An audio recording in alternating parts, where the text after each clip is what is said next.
ఆంధ్రప్రదేశ్లో రాజకీయాలన్నీ, మీడియా వ్యవహారాలన్నీ, everything, politics, media వీటన్నిటితో ఏదైతే ముడిపడి ఉంటాయో అవన్నీ కూడా వైఎస్ జగన్మోహన్ రెడ్డి గారి సెంట్రిక్గానే సాగుతూ ఉంటాయి. మీరు గమనించండి. సమర్థించే వాళ్ళు కావచ్చు, ద్వేషించే వాళ్ళు కావచ్చు. నేను వ్యతిరేకించే వాళ్ళు అనట్లేదు. వ్యతిరేకించడం అంటే ఏదైనా ఒక అంశాన్ని పట్టుకొని విధానపరంగా వ్యతిరేకించవచ్చు. ఇప్పుడు జగన్మోహన్ రెడ్డి గారిని సమర్థించే వాళ్ళు అనుకుందాం. అదిగో విద్య మీద కాన్సన్ట్రేట్ చేశారు, వైద్యం మీద చేశారు, పేదల కోసం ఆలోచించారు, మంచి సంస్కరణలు తీసుకొచ్చారు, గుమ్మం వరకు పాలన తీసుకెళ్ళగలిగారు. మొత్తం మీద పేదలు అనే వాళ్ళని సెంట్రిక్గా చేసుకొని ఏ పాలకుడైనా ఆలోచించారు కాబట్టి జగన్మోహన్ రెడ్డి గారు కూడా అలానే ఆలోచించారు అని చెప్పి సమర్థించే వాళ్ళకు ఇటువంటి కారణాలు, మీరు ఎవరైనా చూడండి, అట్లా కారణాలు ముందు పెడుతూ ఉంటారు. జగన్ నాడు నేడు కింద స్కూళ్ళు రూపురేఖలు మార్చారు, ఆసుపత్రులు రూపురేఖలు మార్చారు, మంచి మెడికల్ కాలేజీలు తీసుకొని వచ్చారు, పోర్టులు 30 లక్షల మందికి ఇళ్ల స్థలాలు ఇచ్చారు. ఇలా మాట్లాడుకుంటూ వెళ్తారు.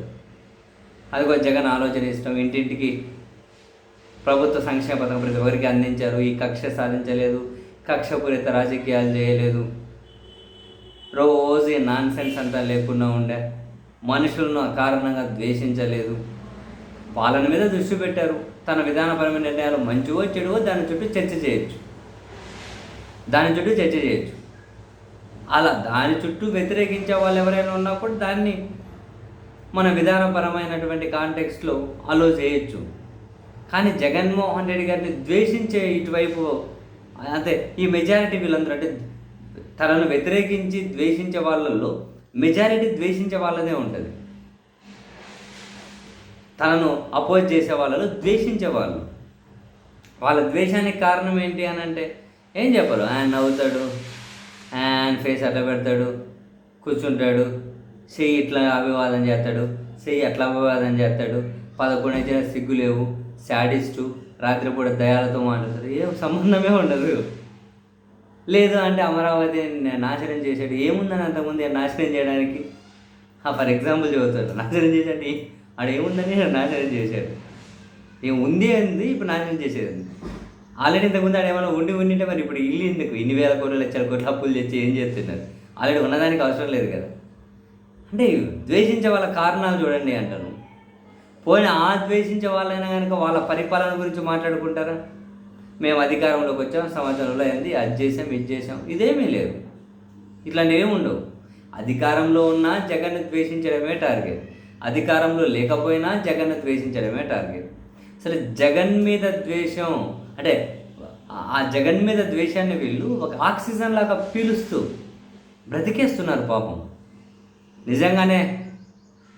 నిజంగా వీళ్ళు జగన్మోహన్ రెడ్డి గారికి లోపల కృతజ్ఞతలు చెప్పాలేమో మనస్ఫూర్తిగా. ఎందుకంటే జగన్ అనే ఆక్సిజనే, జగన్ మీద ద్వేషం అనే ఆక్సిజనే వీళ్ళని బతికిస్తుంది. లేకపోతే ఏమైపోయేవాళ్ళు? రోజు వాళ్ళ టీవీ ఛానల్ చూడండి, పత్రికలు చూడండి, అధికారంలో ఉన్న వాళ్ళు ఏం చేయాలి, ఏం పాలన చేశారో, ప్రజల కోసం ఏం చేశారో, వాళ్ళు తీసుకొచ్చిన సంస్కారాలు ఎన్నో మాట్లాడాలి.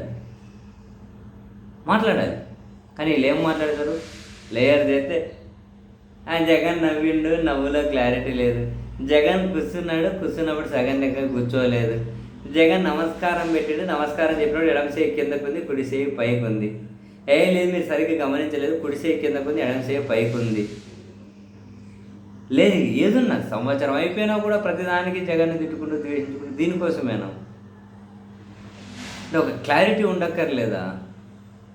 అటువంటి వాళ్ళు కనుక మీడియానో రాజకీయాల్లో లీడ్ చేసే పరిస్థితి ఉండకూడదు అనేది నా పాయింట్.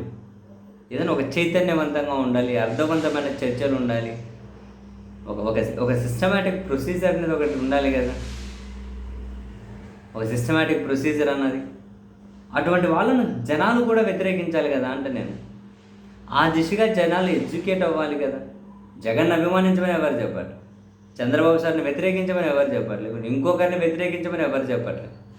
అంశాలను వ్యతిరేకించాలి కదా అంటూ ఉన్నాను.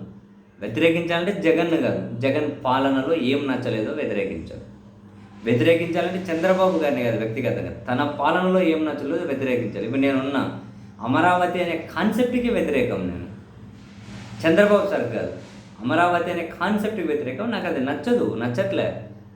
ఎందుకంటే మనం చాలాసార్లు మాట్లాడుకున్నాం, ఆ హామీలు ఇచ్చి సంవత్సరమైన అమలు చేయకపోవడం నచ్చట్లే.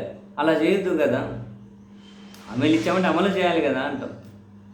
ఆ సంవత్సరమైన అధికారంలోకి సంవత్సరమైన రోజు జగన్ని తిట్టడం నచ్చట్లే. మీరే ఆయన పని అయిపోయిందబ్బా, సరే మీరు చెప్పినట్లు ఆయన నచ్చలేదు, దూరం పెట్టారు జనం. మరి ఆ జనానికి నచ్చేటట్లు మీరు ఏం చేశారో సంవత్సరంలో చెప్పండి. అమరావతికి అప్పులు చేసి చెప్పాము, తెచ్చాము, వారం వారం అప్పులు తెచ్చాము ఆర్బీఐ నుంచి, ఇవి కాదు. జగన్ అప్పులు చేశాడని చెప్పి తిట్టారు. మీరు ఇప్పుడు అంతకుమించి చెప్తున్నారు కదా, ఎందుకు ఏంటి కారణం చెప్పండి, ఎక్కడ పెడుతున్నారు? ఇట్లా మాట్లాడుకుంటూ పోవాలి. ఈ అంశాల మీద నచ్చరు, ఇటువంటి అంశాల మీద నచ్చరు. నచ్చకపోవడానికి కారణాలు ఉండాలి. ఒకరిని వ్యతిరేకించాలంటే చంద్రబాబు సార్ సీరియస్గా ఉంటారు, చంద్రబాబు సార్ గడ్డం ఉంది, చంద్రబాబు సార్ ఫుల్ షర్ట్ వేస్తారు, హాఫ్ షర్ట్ లేరు, చంద్రబాబు సార్ ఎప్పుడు నవ్వుతూ అభివాదం చేయరు. ఇట్లాంటి కారణాలు ఏమన్నా చూస్తారా వ్యతిరేకించడానికి? నాన్ సెన్స్ కాదు. తను ఒక ముఖ్యమంత్రిగా తీసుకునే నిర్ణయాల మీద చర్చ జరగాలి. ఒక ముఖ్యమంత్రిగా జగన్ గారు 5 ఏళ్ళు తీసుకునే నిర్ణయాల మీద చర్చ జరగాలి. అందులో మీకు ఏం నచ్చలేదో చెప్పాలి.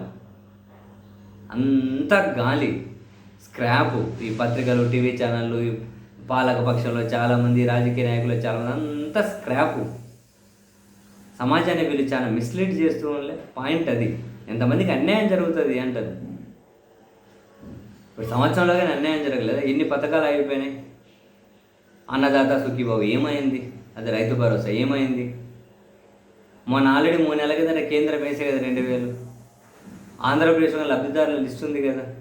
మరి వీళ్ళు కొత్తగా లబ్ధిదారులను ఎదుర్కొనేది ఏముంది? కేంద్రం లిస్టు ప్రకారం వెళ్ళచ్చు కదా. కనీసం ఒక సంక్షేమ పథకాలు సంవత్సరం మీద ఒక్కటైనా ఇవ్వాలి కదా అంటారు.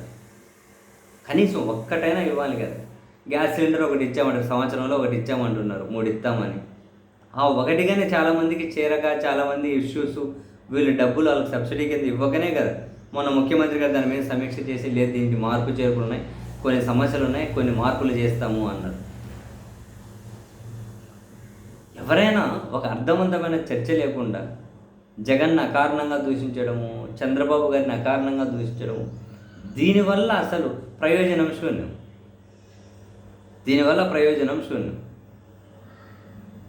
సో బాధ్యత గల వాళ్ళు ఎవరైనా కూడా సంవత్సరం అధికారంలోకి వచ్చిన తర్వాత కూడా జగన్ను ఊరకే ద్వేషిస్తున్నారు, వీళ్ళు తిడుతూ ఉన్నారు, ప్రతిదానికి ఆయనే కారణం అని చెప్పి అంటూ ఉన్నారు అంటే, అటువంటి వాళ్ళకు మద్దతు ఇచ్చే వాళ్ళు సమాజానికి అన్యాయం చేసినట్టు ఏదైనా పాలకపక్షాన్ని అడగాలి. పాలకపక్షం తీసుకునే నిర్ణయాలను సమర్థించాలి, వ్యతిరేకించాలి, ప్రశంసించాలి, అపోజ్ చేయాలి. కానీ ఆంధ్రప్రదేశ్లో ఏం జరుగుతుంది? జనాలు ఎందుకు ఏది పాలు ఏది నీళ్ళు అనేది తెలుసుకోలేరు. జనాలు ఎందుకు ఏది రోల్ గోల్డ్ ఏది ఒరిజినల్ గోల్డ్ అని తెలుసుకోవాలి కదా. మనకేం మంచి జరిగింది అనేది మన ఇంటి నుంచి మొదలెట్టాలి కదా. ఆ పని ఎందుకు చేస్తారా ఎప్పటికైనా? ఆ పని చేస్తే కొంత రాజకీయ నాయకులు, కొన్ని పార్టీలు కనిపించవేమో సమాజంలో నిజంగా.